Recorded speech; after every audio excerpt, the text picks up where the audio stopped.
Congratulations for the film.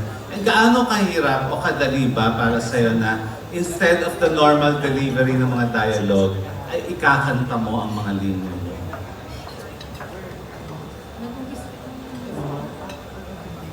Hello? Sound check. Yeah, meron ako. So, nag-umpisa po ako as a singer. Kaya siguro masasabi kong mas madaling magkwento ng pakanta para sa akin. Pero hindi nangangahulugan na madali itong gawin. Dahil ito ay isang obra na classic pa noong 1980s by Sir Ricky Lee. And although we've staged it back in 2018, 2019 as a musical, now, na ginawa itong pelikula, ibang medium po, iba rin pala talaga ang hirap ng paggawa ng pelikula. So, mas mahirap nga na ikinakanta mo? Yung pagkanta, okay lang po sa akin.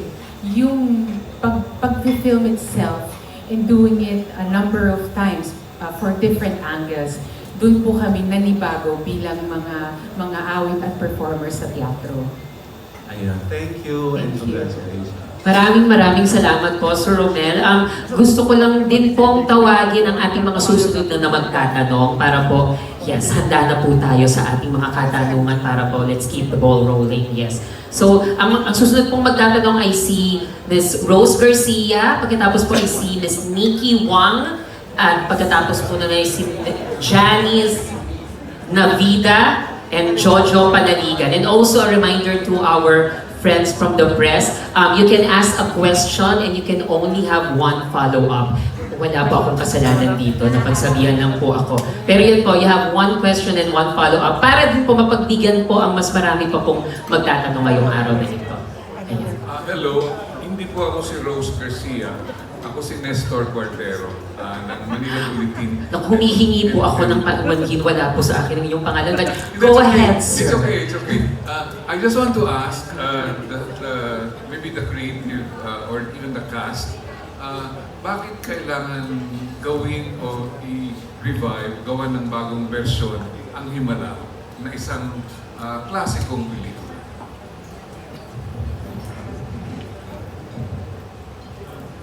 Why now? Yes! Ang akong feeling ko, itong ginagawa ito para siyang tribute doon sa 1982 film na ginawa namin.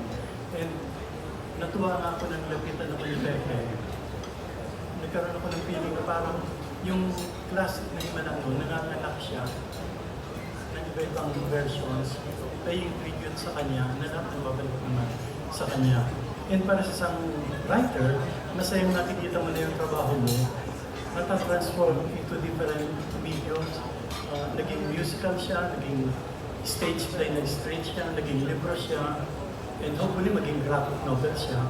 Parang ganun siya ka-rich yung possibilities niya. So masarap para sa akin. Pero I think ang mas makakapagpaliwanag si Pepe. Well, opo, I had seen the film as a younger, even as a film student, and fell in love with it, and it really had an indelible mark on my mind.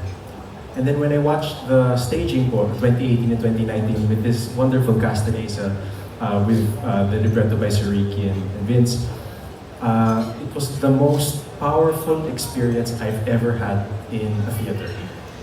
It made me laugh, it made me cry, it gave me goosebumps, and then I left the theater. Ang dami ko pong iniisip. I was thinking about the play long after I had seen it.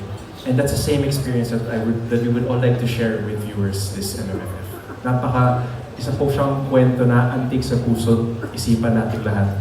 And I think 42 years after the original film, napakalakas pa po rin ng mga themes and ideas and ang kwento ni Elsa is something that I think really needs to be revisited and brought to life, this time with a different